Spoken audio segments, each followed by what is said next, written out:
I'm going to share with you 17 things I wish I knew before I visited India. India is a huge country with so much to do, so much to see, and a lot of good stuff to eat. But it is not the easiest country to travel to. And this video is going to help you out as much as possible.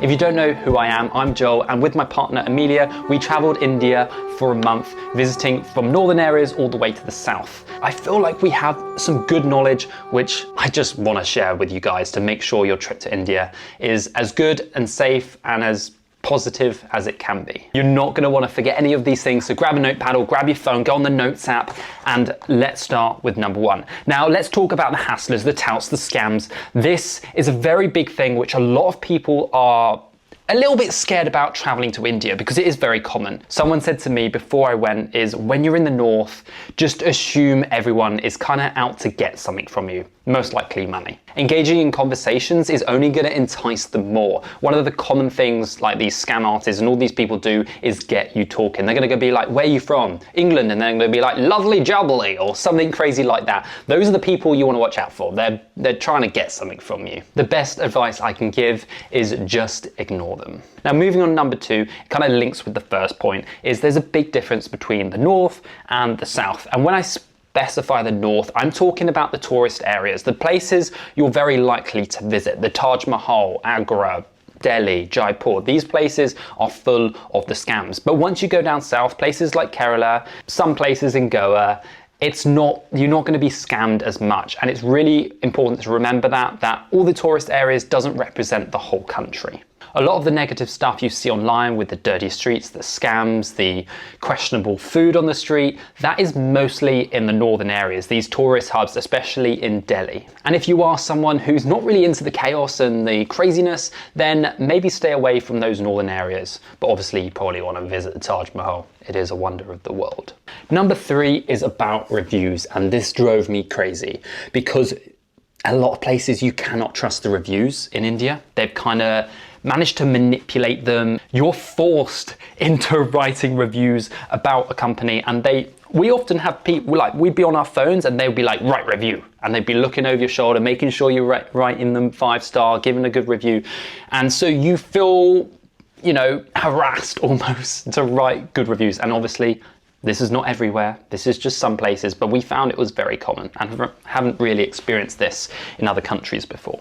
Now, fourth on the list is something I use not just in India, but in every country I travel with. And I practically haven't traveled without one of these in probably 3, maybe 4 years now. And that is a Nomad eSIM. Nomad eSIMs make your life so much easier when traveling. A country like India can be a little bit overwhelming at times. You have hustlers, taxi drivers, people trying to tell you things which basically aren't true. This is where Nomad eSIM saved us on numerous occasions. On our first day in India, we wanted to take a tuk-tuk, and we asked this tuk-tuk driver, and he said 1,000 rupees, which is about $12. And then we knew to check on Uber using our Nomad eSIM, so we had mobile data, and we saw it was only 150 rupees, which basically we're getting ripped off, but we would not have known this without having the mobile data. And so we were able just to order an Uber tuk-tuk and just ignore the people who are trying to scam us. What I love about Nomad is the advantage of buying and installing the eSIM before you even land in a country and activating it on the day of arrival. This means the moment you land in Delhi, you are good to go and you've got data straight away. This means you could order an Uber from the airport to your hotel. It also helps you avoid the overpriced SIM cards at the airport. And if you're in a couple like Emilia and myself, then you can actually get one large data plan and you can use the hotspot feature and you can just share the data between you. All this, and I still have my UK SIM card in my phone, so I can still receive messages from my mum. The reason I've been using Nomad is they have a great balance between affordable plans and still having a great reliable service. And they've had my back wherever I am in the world. To make this sound even better, Nomad are currently offering $5 off their plans with the discount code Joel94MB. Whilst you're taking notes for your upcoming trip to India, do not forget to write down my discount code so you do not forget it. And I'll leave links to the Nomad eSIMs in the description. Number 5, if you're going to India for the first time, chances are you're probably going to the Taj Mahal. It's a wonder of the world. You should probably be going. It's beautiful. What you need to do is book online before you go, and you can use the QR code you get and just scan it at the gate. It's very easy. You can also use your card online, so you don't even need to bring much cash. It would also help you skip the ticket queues, and what I recommend is going for sunrise. This is going to be the best chance you have of avoiding massive crowds and maybe getting a photo without anyone in it. Maybe. They will still be very, very busy. Now, the days you want to go is Monday to Thursday, and that's because the weekends, it is so busy. And on Fridays, it's shut. So do not arrive in Agra, Old Taj Mahal, on a Friday because you won't be able to go. It's closed. Now, we also went for sunset one of the days, and it was so much busier at sunset. So we've actually got two angles here. Go for sunrise, even though it's busy. It's going to be the best chance you have, and at all costs, avoid the weekends. Number 6 is use Uber when you can. In a lot of the cities, you will have Uber, and I recommend using it. Even if you're not going to take an Uber, use it as a reference to what the price should be, because people will try and charge you 5 times the amount, even more sometimes. So don't be scammed. If you're not taking an Uber, do not forget to bargain. This is very common in India, and the first price you get will not be the best price. It will be a tourist price, a very inflated tourist price. Number 7 is people will stare at you. And maybe in India, it's not considered rude. In the Western world, if someone's staring at you, you feels a little bit intrusive. But in India, it doesn't seem to be the case. Now, here's a funny story. We were in this restaurant, and this guy was literally staring at me for like a good minute, like literally eye contact, staring at me. And I was like, I'm gonna give myself a little competition. I'm gonna stare back at him and maybe he'll look away. 10 seconds in, staring at him. I'm 15 seconds still staring, just locked in eye contact. Eventually I just had to pull away. I just felt really awkward. I was like, this is just making me feel uncomfortable. So yeah, just be warned, people will stare, but don't take it too seriously. In less touristy areas, staring will happen a lot more, but when you're in the tourist areas, it shouldn't happen as much. Oh, just taking a breather. Don't forget to hit subscribe if this is helpful at all. Thank you. I'm going to hand over to Emilia, who's going to talk specifically about traveling as a woman in India. So I just wanted to talk to any girls watching about what it's like to travel India as a woman. And I actually asked on my Instagram, and I've got a few questions that popped up. And I just wanted to know, I'm speaking from my experience traveling with Joel and what my perspective is, but other people might have a different perspective. So the first question is, solo female, can I travel India solo as a woman? I would say, of course, you can travel India solo as a female. However, myself, I definitely don't think I would want to. I just wouldn't feel super comfortable. And that's not to say that you can't, because I have seen lots of girls do it and they have been able to keep safe. However, just the way I felt there, I feel like I just felt so much more relaxed having Joel with me, or if I was with a friend, I would just feel more relaxed, because it just can be a lot of chaos, a lot of people staring at you, and a lot of men asking for photos or just staring you down. And it's definitely nice to have someone to share that burden with, because it can be a lot. I would also say that there are some lovely people in India who will look out for you, but it's always good to keep an eSIM or have data on you. We use Nomad eSIMs, and this is going to help you just so you can always contact someone, maybe keep the number of your hostel or someone in the country so that you can always have someone to contact if something did go wrong. The second question is, did you feel safe as a woman? And I would say after all of our travels all around the world, India is probably the place that I felt most kind of self-conscious and aware of my surroundings. I felt like quite uncomfortable at times just because of people staring at me, particularly the men. And there's definitely a lack of personal space in India. People will come right up to you and grab you at times, ask for selfies.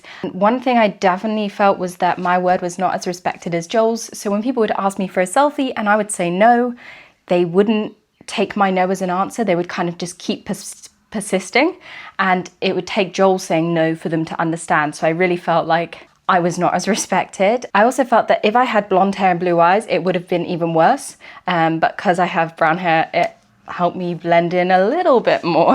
I definitely felt more safe in the south of India, so Goa and Kerala. And I definitely think it's worth going on a group tour or traveling with a friend or a partner, just so that you have that sense of security when you're traveling there, so that you can actually enjoy the experience and not feel self-conscious all the time. And the third question is, what did I wear in India? So most of the time I wore like linen trousers. We went at a time kind of February, March, so it wasn't too hot, which was really nice. So I wore lots of like linen trousers, beige or brown, because things do get dirty in India, or like a long skirt. And then always wearing like t-shirt. I wouldn't wear this top in India. I would definitely wear something higher cut, just like t-shirts, or always have like a scarf to wrap around me so that I always feel covered. India is quite a conservative country and it's very important to respect that, but also it keeps you safe as well. Although in Goa, I did feel comfortable wearing a bikini on the beaches because it actually felt more like a tourist destination. There was more tourists than locals. So I felt like there it was absolutely fine. No one really cared. That kind of covers the main questions I got asked, but if you have any more, put them in the comments and I'll try and answer those for you. But for now, we're gonna go back to Joel in his room.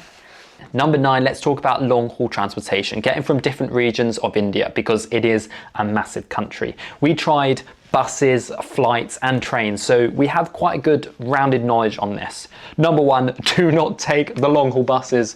The one we took was very expensive. We tried to get the nicest bus and it was still a horrible experience. If you can, obviously take flights. They're going to save you time, they're going to be the most expensive, but it's going to be the best way of getting around. There are lots of airports, domestic airports in India, so use that if you can and if you've got the budget. If you don't have the budget, then I recommend taking the trains. The trains are going to be the best way to get around. They're a good service, generally on time, and we were quite happy with them. Obviously, they're not super clean, but we took a first class and we had a private cabin between Emilia and myself, and it was very nice. Trains are also the cheapest mode of transport, so again, if you're on a budget, the best way. Now, one of the problems we came across is the overnight train sold out. So what you need to do is book in advance. This resulted in us having to take the overnight bus. So what you need to do is book online with 12 Go Asia, or if you're in India already, then book with a hostel or just to go for 12 Go Asia. I'll leave a link in the description to them.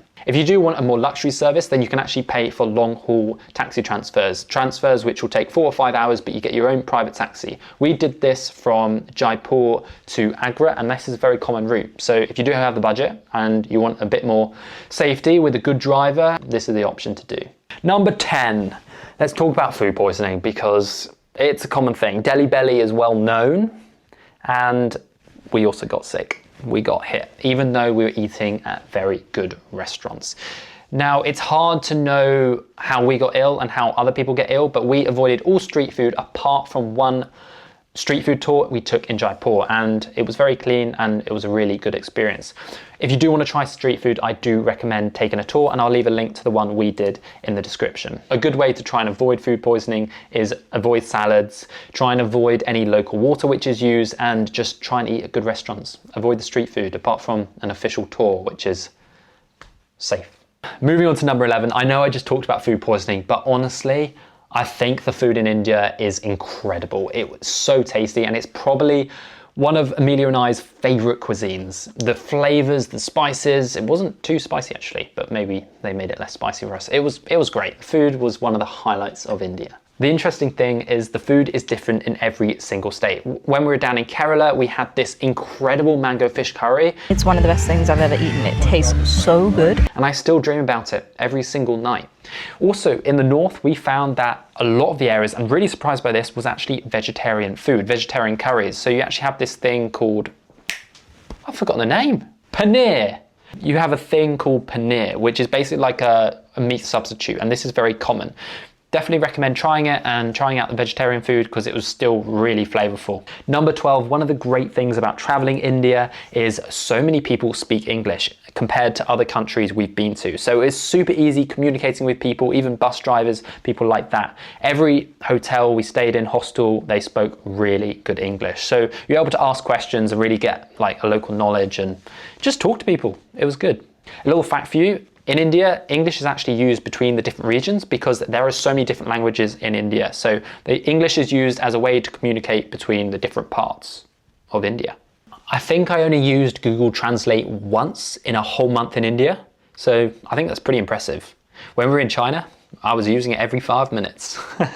If you're coming to India, then you'll probably need a visa. And the best way to do this is getting the e-visa. It takes 2 to 5 working days, so make sure you have it ready, and it's done online, it's very easy. But the one thing you have to remember, which we didn't do, is you have to print it off because we weren't allowed onto our flight until we printed off our e-visa, which it's an e-visa. Make it make sense, please. But apparently you have to print it off. Don't ask why. I'm just editing this video and I realised I forgot number 14. Obviously I can't count. We all make mistakes, don't blame me. But this is quite a good one. Basically, when in India, if you like shake your head like this, it means okay or yes. Don't shake your head in India because you'll give people the wrong impression, okay? This means yes, not no. Okay, back to more professional camera stuff. Number 15, if you want some time off from the crazy parts of the north or Delhi, Agra, Jaipur, then go to Goa. Go to the south of Goa. We went to Palolem and it was beautiful, such a relaxing time. Lots of Western tourists there, good restaurants. You look like you're in heaven right now. I've got my smoothie bowl. I've got my view of the beach. It will feel like a completely different country, a different world to the northern parts of India because it's just so relaxing. And a little fact for you, a lot of Brits actually go to Goa on holiday because there's actually direct flights from Gatwick. So if you just want to go to Goa, then yeah, take that flight and relax in Goa because even in January and February, December, the weather is so warm. So it's a great chance to get some hot sun in the miserable UK winter. Number 16, I feel we kind of made a mistake in visiting very touristy areas. A lot of things were set up for tourists, and that's not always what we like to do. This also means you can't trust as many people because there's scammers, people just chasing money, whereas if you go up to the Himalayas or the northeast of India, I think you can trust the people a lot more. You'll get a lot more beautiful interactions, and I think your experience will be better.